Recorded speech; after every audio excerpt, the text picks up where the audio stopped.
Hi everyone, welcome to my art journaling channel. This is Michelle. Welcome back if you are a regular viewer, and if you are new, welcome. Thank you for being here.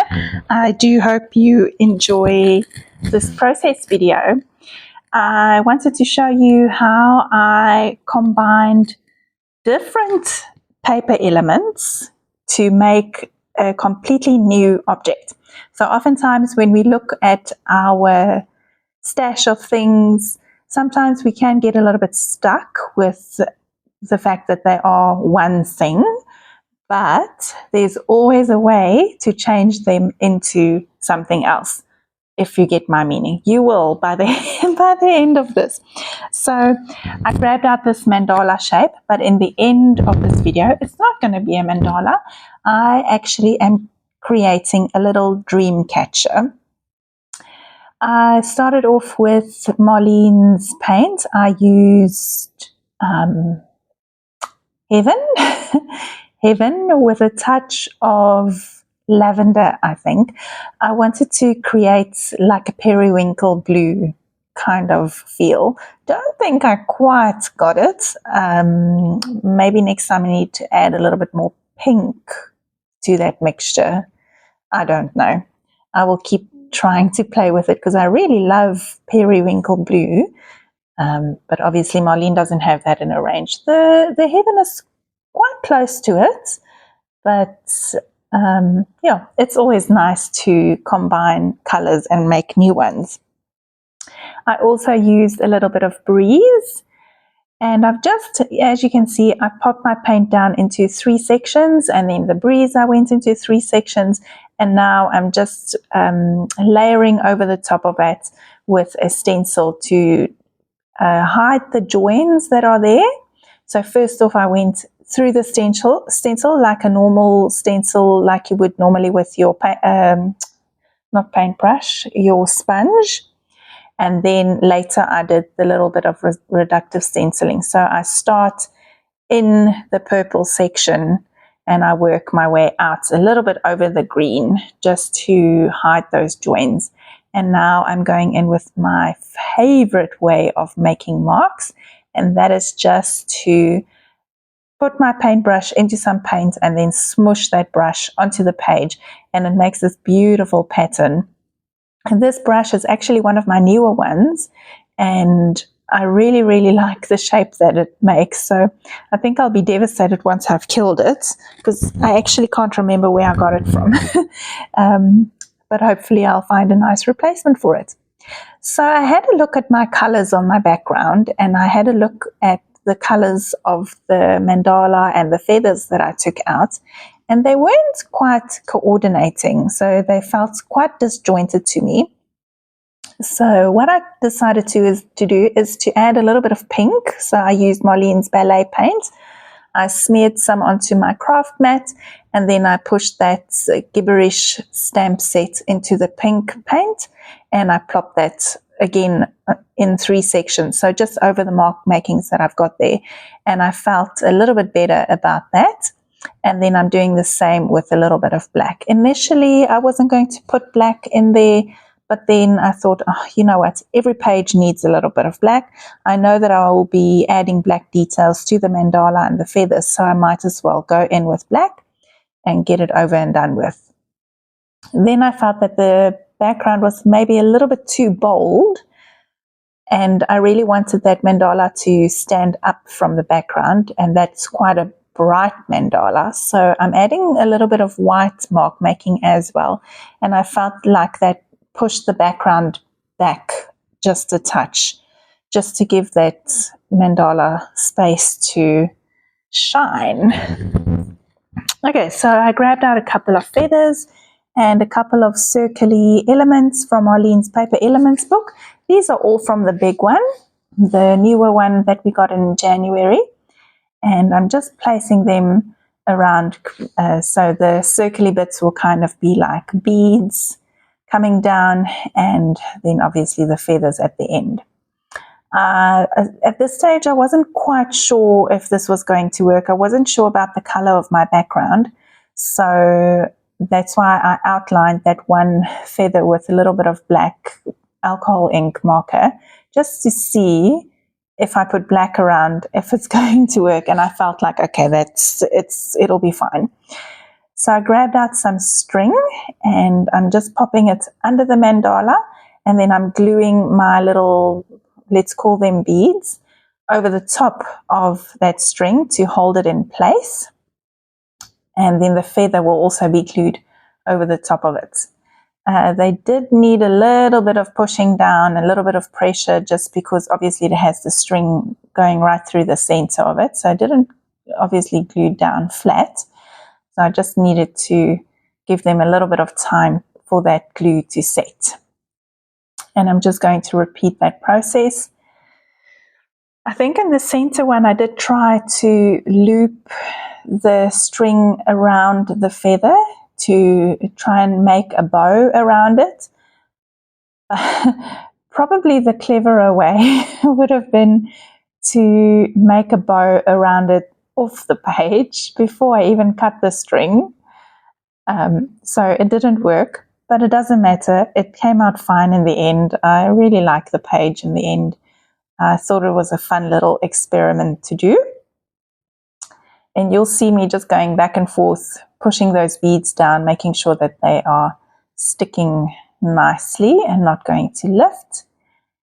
Again, with this little donut shaped one, I tried to loop it around, but again, didn't work.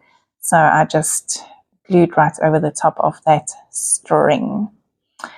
I didn't feel like I needed to put glue under the string itself. I think the glue under the mandala, the feathers and the little bead shapes will be more than enough to lift, to keep it there. And in fact, even now, like when I'm touching the string, it doesn't seem to be coming off. It's not like the page is going to get manhandled or anything weird. So I'm sure it'll be just fine. Okay, now I'm going to go in with a little bit of black detail to define the beads and the feathers. And this is the part where I can actually just get lost in the process. I really enjoy adding these final touches because it's kind of like every step I do, it just makes it come together a little bit more and a little bit more and a little bit more. Yeah, so it is kind of a process where I get lost in when my pens work. I had the biggest drama with this pen. You'll see me chucking it aside and then just going into it with a gel pen. So I've had these Life of Color pens for a while. They've been sealed.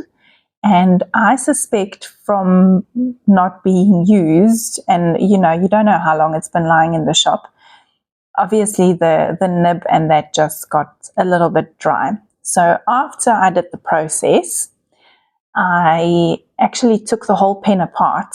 And so if you do have Life of Color pens, you can take the nib out. You can take the whole front part of that pen apart. You can take the whole thing apart and you can actually go in and clean each and every little element there. So what I suspect happens is when they are lying down, some of that paint starts drying in the little mechanisms inside the nib. And sometimes it just needs a little clean. Be gentle when you do that because it is very tiny and finicky. But I did that, and afterwards my pen was working again. So long may it last. I would have been very disappointed if I couldn't get it to work because I bought like a box of 6 of them. And if one doesn't work, the chances are very high that the others wouldn't work either.